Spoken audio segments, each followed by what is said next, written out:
జరుగుతాయి. కాబట్టి ఏదైనా కోరికతో నియమబద్ధంగా ప్రదక్షిణాలు చేసేటప్పుడు నిత్యము శిరస్నానం చేయాలి, ఏకభుక్తం ఒంటిపూట భోజనం చేయాలి, నేల పడక మంచం మీద పడుకోకూడదు, బ్రహ్మచర్యం పాటించాలి. ఈ విధమైనటువంటి నియమాలతో నిత్యము హనుమంతుడు పూజ చేసుకుంటూ అలా ప్రదక్షిణాలు చేస్తే ఫలితం తప్పకుండా కనపడుతుంది.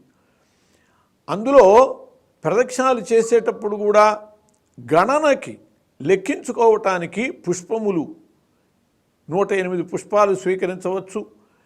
లేదు 40 రోజులు కూడా ఒకే ద్రవ్యంగా ఉండేటట్లు ఒక్కలు 108 ఒక్కలు తీసుకుని వాటిలో ప్రదక్షిణాలు చేయొచ్చు. స్త్రీలైతే పసుపు కొమ్ములతో ప్రదక్షిణాలు చేయటం, ఇలా ప్రదక్షిణాలు చేయటం వల్ల పరిపూర్ణమైనటువంటి అనుగ్రహాన్ని, ఆంజనేయ స్వామి అనుగ్రహాన్ని పొంది కోరికలన్నీ తీర్చుకోగలుగుతాం. అలాగే ఆంజనేయ స్వామికి పూజా విధానం ద్వారా మనము ఆయన అనుగ్రహానికి పాత్రులం కావచ్చు. ఆంజనేయ స్వామి పూజా విధానం అన్నప్పుడు ఆయనకి ఇష్టమైనటువంటి ద్రవ్యాలతో ఇష్టమైనటువంటి రోజులలో పూజ చేయటం. ఎప్పుడో అప్పుడు నిత్య పూజ చేస్తూ ఉంటాం, సాధారణ పూజ. అలా కాక విశేషమైనటువంటి పూజలలో, విశేషమైనటువంటి దినాలలో పూజ చేయటం వల్ల ఆయన యొక్క అనుగ్రహాన్ని విశేషంగా మనం పొందగలుగుతాం. హనుమంతునికి ముఖ్యమైనటువంటి పర్వదినాలు 3 ఉన్నాయి. ఈ పర్వదినాలు 3 మనం నిర్వహించగలిగితే అది హనుమద్ ఆరాధనలో చాలా ముఖ్యమైనటువంటి మార్గాన్ని అవలంబించినటువంటి వాళ్ళమవుతాం. ముఖ్యంగా హనుమత్ జయంతి, వైశాఖ బహుళ దశమి నాడు హనుమత్ జయంతి వస్తుంది, హనుమంతుడు పుట్టినరోజు. అది ప్రధానమైనటువంటి పర్వదినం.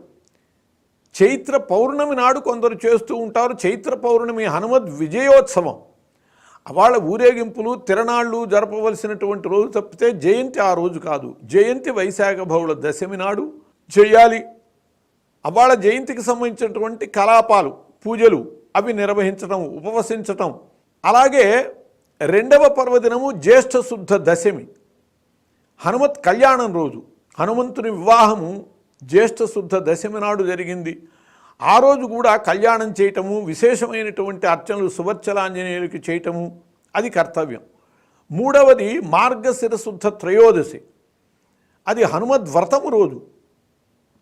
ఆనాడు హనుమద్ వ్రతం నిర్వహించాలి.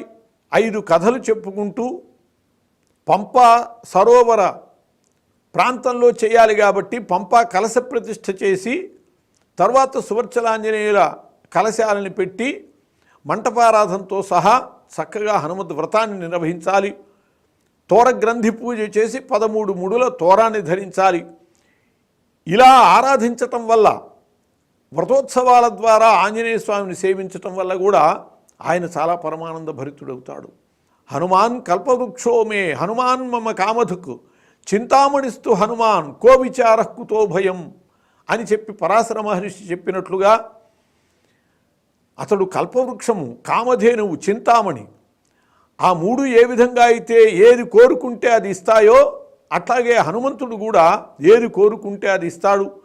అలా ఈ పర్వదినాలలో ఆంజనేయ స్వామికి సంబంధించినటువంటి విశేషమైనటువంటి పూజలు చేయాలి.